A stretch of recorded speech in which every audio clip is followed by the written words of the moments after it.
কি ঘটেছিল আমাদের সাথে যার কারণে বিএসএফ দৌড়ানি দিয়েছিল? চলেন শুরু থেকে বলি। বর্তমানে বাংলাদেশের সবচেয়ে সুন্দর হাইকিং রুট হচ্ছে সিলেট বর্ডার হাইকিং। এই রোডের প্রতিটা বাঁকে নতুন একটা সৌন্দর্য ধরা দিবে এমন এমন প্রাকৃতিক সৌন্দর্য যা আপনি কল্পনায় ভাবেন।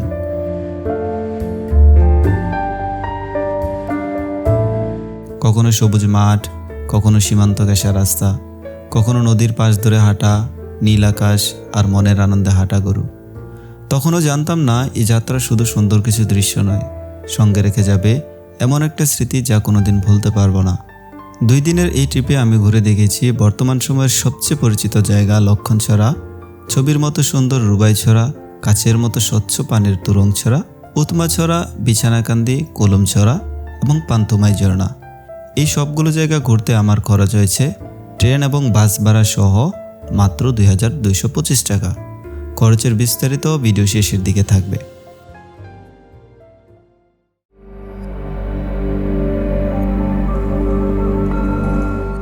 আমাদের এবারের যাত্রা শুরু হচ্ছে কুমিল্লা রেলওয়ে স্টেশন থেকে।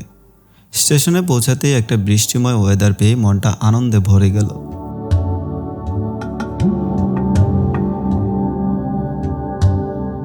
চট্টগ্রাম থেকে ছেড়ে আসা সিলেটগামী উপবন এক্সপ্রেসে সিলেট পর্যন্ত আমাদের জনপ্রতি ভাড়া পড়েছে 270 টাকা। আপনারা যদি ঢাকা থেকে আসতে চান তাহলে ঢাকা থেকে সিলেটের ট্রেন ভাড়া পড়বে 450 টাকা। সকাল 8টা বাজে আমরা সিলেট ট্রেন স্টেশনে পৌঁছানোর পর স্টেশন থেকে জনপ্রতি 35 টাকা সিএনজি ভাড়ায় আমরা চলে আসি আম্বরখানা বাস স্ট্যান্ড। আম্বরখানা এসে পরোটা ভাজি দিয়ে জনপ্রতি 50 টাকায় সকালের নাস্তা সেরে নিই। সিলেট ট্রেন স্টেশন থেকে এখন আমরা চলে এসেছি আম্বরখানা সিএনজি স্টেশনে। এখান থেকে সরাসরি উৎমাছড়ার গাড়ি পাওয়া যায়, লোকালও পাওয়া যায়, রিজার্ভও পাওয়া যায়। তো আমরা লোকালি জনপ্রতি 180 টাকা করে একটা সিএনজি নিছি। এখন আমরা চলবো চড়ার বাজার উদ্দেশ্যে। আম্বরখানা থেকে আমরা চলছি সরাসরি সিলেট উৎমাছড়ার উদ্দেশ্যে। যারা সোলো কিংবা 2 জন আসার চিন্তা ভাবনা করতেছেন তারা চাইলে আমার এই রোডম্যাপকে ফলো করতে পারেন, কারণ আমি এই প্রত্যেকটা জায়গায় একদম লোকালি যেভাবে যাওয়া যায় সেভাবেই যাব। উৎমাছড়া যাওয়ার পথে আমরা এখানে দয়ার বাজার ব্রিজে একটু দাঁড়ানোর কারণ এটা বোলাগঞ্জ সাদা পাথর এরিয়া। কত সুন্দর। গত বছর ঠিক এই বোলাগঞ্জে এসে একটা ভিডিও করার কারণে আমি কিন্তু একটা রেড সিগন্যালের মতো পড়ে আছি। বোলাগঞ্জ সাদা পাথর সিন্ডিকেট নিয়ে যখন আমি ভিডিও বানিয়েছিলাম তখন থেকে এই সিন্ডিকেটটা আমার উপরে খুব জড়াচ্ছে। মানে ওরা আমাকে বোলাগঞ্জ দেখলে খুব বেশি এই করবে সেই করবে। ভাইয়া দেখো, এই যে দয়ার বাজার ব্রিজে আছি, বোলাগঞ্জ সাদা পাথর। ইনশাল্লাহ আবার দেখা হবে কোনো দিন। এরপর আবার আমরা চলতে শুরু করি উৎমাছড়ার উদ্দেশ্যে। দূরেই মেঘালয়ের পাহাড়ে জমে থাকা মেঘের মায়াবী দৃশ্য উপভোগ করতে করতে প্রায় 1.5 ঘন্টা জার্নি করে আমরা চলে আসি উৎমাছড়ায়। সিলেট আম্বরখানা থেকে আমরা সকাল 9টা বাজে গাড়িতে উঠেছিলাম। এখন আমরা চলে আসছি উৎমাছড়ায়। এখানে আসতে আমাদের সময় লেগেছে প্রায় 1.5 ঘন্টার মতো। অ্যান্ড সিএনজি আমাদেরকে সরাসরি এই উৎমাছড়া স্পটে নিয়ে আসছে, আমাদের কোনো ট্রেকিং করা লাগে নাই। এই উৎমাছড়ার দোকানপাট, আর আমার সামনেই উৎমাছড়া।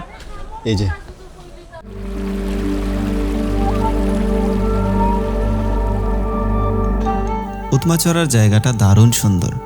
চারপাশে সবুজ পাহাড়, এর মধ্যে বয়ে চলা কাচের মতো স্বচ্ছ ঝিরি। এই স্বচ্ছ ঝিরির পানির মধ্যে যখন আপনি নিজেকে হারিয়ে নেবেন তখন পেছনে ফেলে আসা সকল ক্লান্তি, শহরের সকল ব্যস্ততা বলে নিজেকে খুঁজে পাবেন এক প্রশান্তিময় জগতে। প্রকৃতির এমন নিরিবিলি সৌন্দর্য সত্যিই মনোমুগ্ধকর। বেশিরভাগ মানুষ এই উৎমাছড়ায় এসে ঘন্টার পর ঘন্টায় পানিতে বসে থাকেন।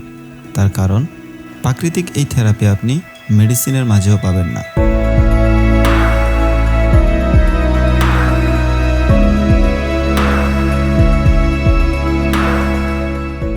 এই ক্লিপটা একটু দেখুন, খুবই ফানি মনে হচ্ছে না? তাহলে আবার এটা দেখুন। এই যে গ্লাস ভাঙা, আর একটু আগে বাইরে পড়ছিল, এই যে দেখেন কি হয়েছে, বইরা পুরো একদম কাইটা অবস্থা খারাপ হয়ে গেছে। এরকম পরিমাণে গ্লাস পুরোটা ঢুকে গেছে। তো এই উৎমাছড়া আমাদের দেখা শেষ। মোটামুটি এখানে 1.5 থেকে 2 ঘন্টার মতো সময় কাটিয়েছি, লম্বা একটা সময় কাটিয়েছি। অ্যান্ড উৎমাছড়া বিদায় দিয়ে এখন আমরা এই রোড হয়ে বর্ডারে হাইকিংয়ে এখন তুরংছড়ার দিকে যাব। আমার দেখা ওয়ান অফ দ্য বেস্ট একটা হাইকিং রোড হচ্ছে এই উৎমাছড়া থেকে বিছানাকান্দি হয়ে জাফলংয়ের। সো আমি তো দেখবো, আপনাদেরকেও দেখাবো, চলেন।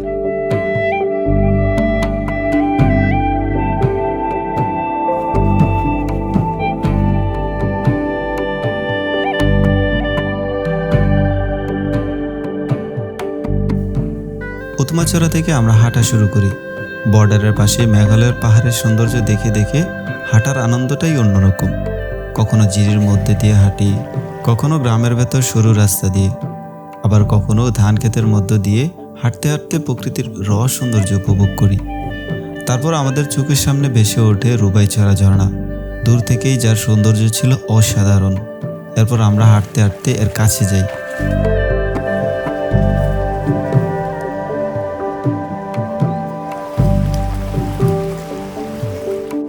কাছে যাওয়ার পর রুবাইছড়ার সৌন্দর্য ছিল শিল্পীর তুলিতে আঁকা ছবির মতো। স্বচ্ছ নীল পানির প্রাকৃতিক সুইমিং পুল আর অনবরত ঝর্ণার প্রবহমান পানি। মনে হয় না আপনি কোনো বিলাসবহুল সুইমিং পুলও এইরকম সৌন্দর্য পাবেন।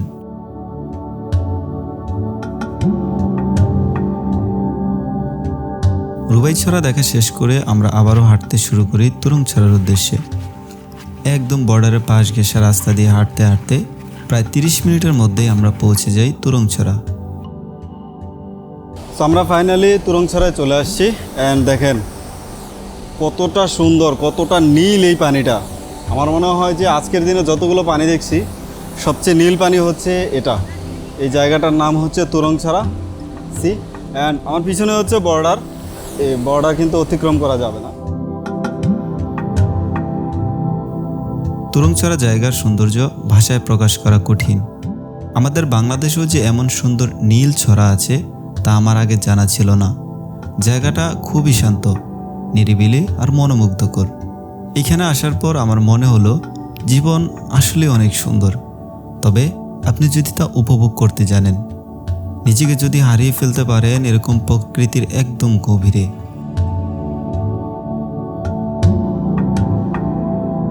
বর্ষা কিংবা রোদ, আপনি যেভাবেই এই বর্ডার ট্রেকিংয়ে আসেন না কেন, আপনার কিন্তু এরকম একটা ছাতা মাস্ট দরকার। কারণ হচ্ছে বর্ষাতে বৃষ্টিতে তো এমনিতেই ছাতা লাগে। আর এই যে দেখেন যে প্রখর রোদ, এই রোদের মধ্যে আপনি ছাতা ছাড়া খুব একটা সুস্থ থাকতে পারবেন না। তো অবশ্যই এরকম ট্রেকিংয়ে আসলে ছাতা নিয়ে আসবেন, সেটা বৃষ্টি হোক কিংবা না হোক। আপনি এখানের পানির কালারটা দেখেন, এত স্বচ্ছ, মনে হচ্ছে গ্লাস। এরকম গ্লাসের কালারটা যেরকম থাকে স্বচ্ছ, ঠিক সেম স্বচ্ছ। এত সুন্দর এই জায়গাকার পানি। লোকে সবগুলো জায়গার পানি এরকম।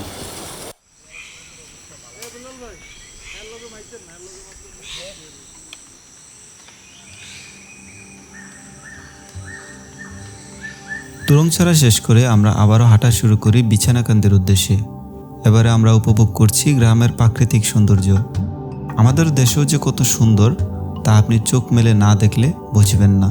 কখনো সুন্দর রাস্তা, আবার কখনো কাদাযুক্ত রাস্তা, আবার কখনো চোখ জোড়ানো মায়াবী সৌন্দর্য উপভোগ করতে করতে প্রায় 1.5 ঘন্টা হাইকিং করার পর আমরা পৌঁছে যাই বিছানাকান্দি।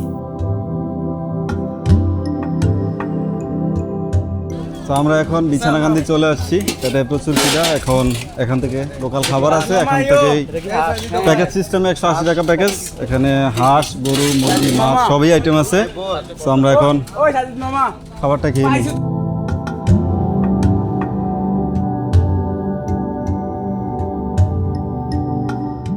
খাওয়া দাওয়া করলাম। খাওয়া দাওয়ার পরে মোটামুটি এখন শরীরটা একটু ভাল লাগতেছে, মনে হচ্ছে ফুল এনার্জি চলে আসছে।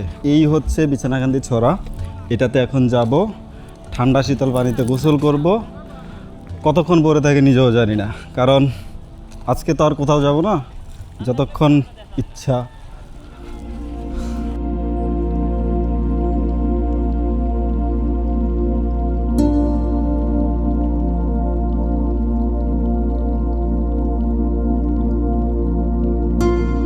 সারাদিন ঘন্টার পর ঘন্টা ট্রেকিং করে এসে শরীর প্রচুর গরম হয়ে গিয়েছিল, কিন্তু তারপরও এই বিছানাকান্দির পানি এতটাই ঠান্ডা ছিল যে মুহূর্তে শরীর একদম ফ্রিজ হয়ে যায়। আর এটা এমন এক প্রশান্তিদায়ক যেটা এই মুহূর্ত ছাড়া আর কখনোই অনুভব করা সম্ভব না।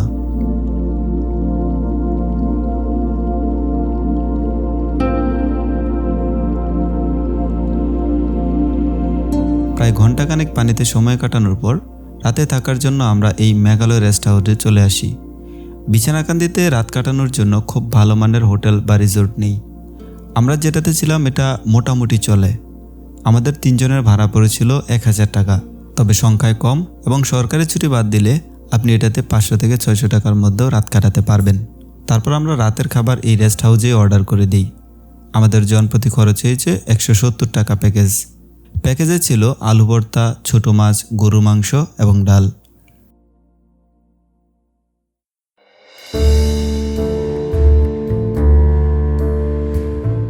পরদিন সকালে আমরা চলে আসি বিছানাকান্দি খেলার মাঠে। গতকাল সময় স্বল্পতার কারণে এটা দেখানো হয়নি।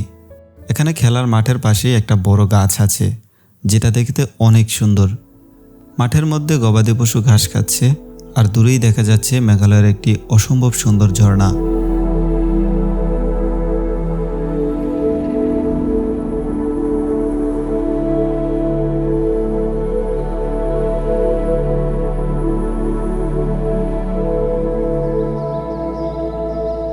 তারপর আমরা সকালের নাস্তার জন্য পরোটা বা খিচুড়ি কিছুই পাইনি, যার কারণে আমরা জনপ্রতি 140 টাকা দিয়ে ভাত দিয়েই সকালের খাবার খেয়ে নেই। খাবার খেয়ে জনপ্রতি 20 টাকায় আমরা নদী পার হওয়ার জন্য নৌকায় উঠি। তো আমরা এখন এই যে বিছানাকান্দির ছড়াকে পার হয়ে নদীর ওপারে যাচ্ছি। এখন নদীর ওপার থেকে আজকের ট্রেকিং আবার আমাদের শুরু হবে। And পানিটার কালার দেখেন কতটা স্বচ্ছ।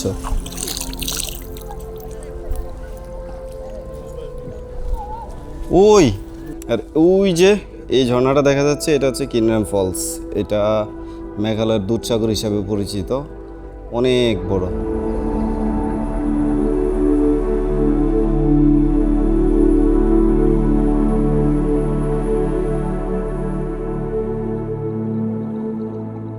যেখানেই পাহাড় শুরু সেখানেই বাংলাদেশ শেষ। কত সুন্দর পাহাড়, কত বিশাল বিশাল পাহাড়। ওই পোর্শনটাতে কিনরেম ফলস, যেটাকে মেঘালয়ের দুধসাগর বলা হয়। আমি যখন ইন্ডিয়াতে গিয়েছিলাম তখন দেখেছিলাম যে এটা কতটা সুন্দর। এখানে যখন প্রচুর বৃষ্টি হয় তখন এটার আশেপাশে আরও অনেকগুলো ঝর্ণা বের হয়। এটা অনেক সুন্দর, হয়তো বা ড্রোন শটে দেখেছেন এতক্ষণ। মানে ভাই, এই সৌন্দর্যগুলো বাংলাদেশে নাই। আমাদেরকে দিছে এরকম খোলা মাঠ আর পানি, আর ওরা নিচে এরকম প্রশান্তিময় পাহাড়। আহা, আপনি ভালো করে খেয়াল করে দেখবেন, বিশেষ করে ভারত সীমান্তের দিকে পাহাড় যেখানে শুরু, বাংলাদেশের সীমানা সেখানেই শেষ।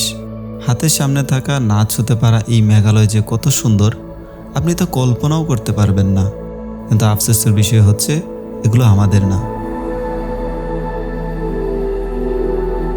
অনেকটা মনে ক্ষোভ নিয়েই চলছি আমাদের আজকের দিনের পরবর্তী গন্তব্য কুলুমছড়ার উদ্দেশ্যে।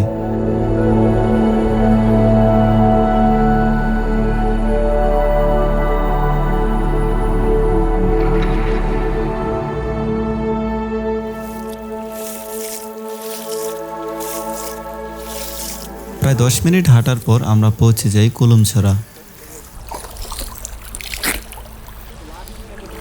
আমরা এখন আছি কুমুলছড়াতে।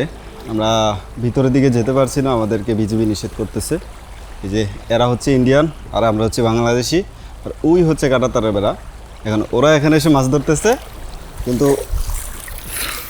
আমরা ওদিকে গেলে সমস্যা।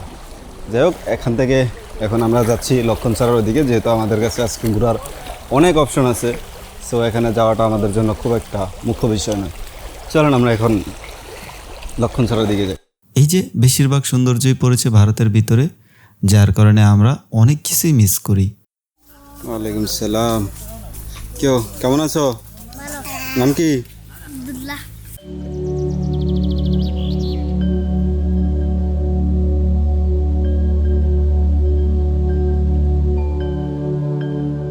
আমরা গ্রামের ভেতর দিয়ে হাঁটতে থাকি।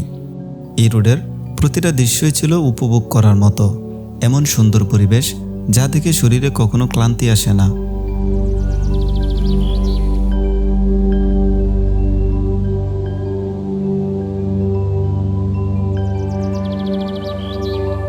30 মিনিট হাঁটার পর আমরা পৌঁছে যাই লক্ষণছড়া। আর এসে দেখি এক মহাবিপদ।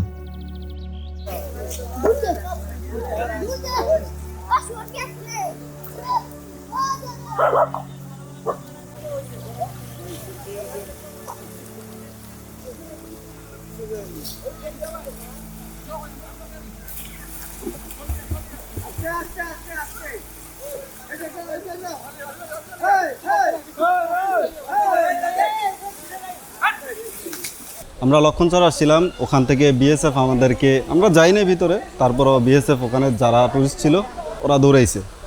এখন ওইদিকে আর কেউ যেতে পারতেছে না, এরকম একটা অবস্থা।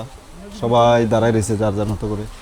এই জায়গাটা ট্রাভেলারদের কাছে পরিচিত হতে না হতেই এখানে ব্যবসার জন্য দোকান দেওয়াটা কি খুব বেশি জরুরি ছিল? যারা এই দোকানগুলো বসিয়েছে তারা এই জায়গার সৌন্দর্যটাকে একদমই নষ্ট করে ফেলেছে। তবে দিন শেষে বলতে হবে এই জায়গাটা কিন্তু অনেক সুন্দর। আমরা আমাদের নিজেদের সীমানার মধ্যে থেকেই এই লক্ষণছড়ার শীতল পানিতে গা ভিজিয়ে নেই। যেহেতু অনেকক্ষণ ধরে হেঁটে এসেছি, ওইদিকে কুলুমছড়াতেও নামতে পারিনি, তাই এখানেই শরীরটাকে একটু ভিজিয়ে ঠান্ডা করে নিই।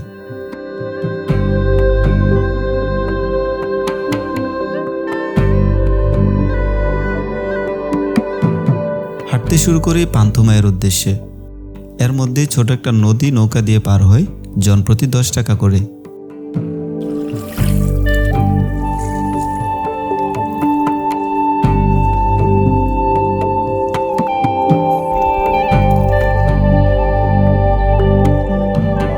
এরপর আমরা আবারও হাঁটতে শুরু করি নদীর পাশ ধরে।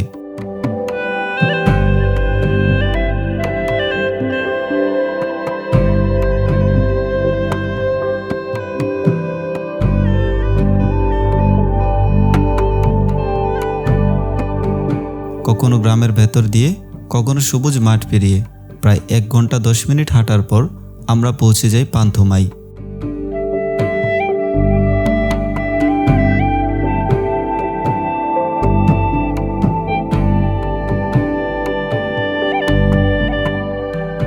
আমাদের 2 দিন হাইকিংয়ের মধ্যে পান্থমাই ঝর্ণাটা ছিল সেরা একটি ঝর্ণা।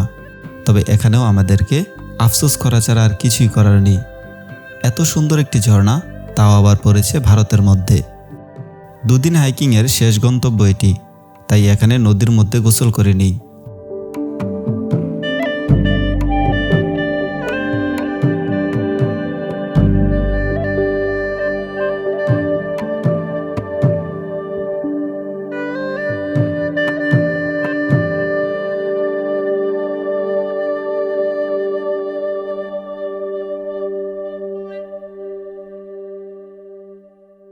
তারপর পান্থমাই ঝর্ণার সামনে থেকে স্থানীয় মাতুরতল বাজারে জনপ্রতি 20 টাকায় অটোতে করে চলে আসি। সেখান থেকে জনপ্রতি 50 টাকায় সিএনজি দিয়ে চলে আসি গোয়াইনঘাট বাজারে। গোয়াইনঘাট থেকে জনপ্রতি 150 টাকা দিয়ে বিকেলের খাবার খেয়ে নেই। তারপর গোয়াইনঘাট থেকে আবারও জনপ্রতি 120 টাকা সিএনজি ভাড়া দিয়ে চলে আসি সিলেটে। সিলেট থেকে জনপ্রতি 500 টাকায় বিআরটিসি বাসে করে চলে আসি কুমিল্লা। চলেন এবার আমার 2225 টাকার হিসেব দেই।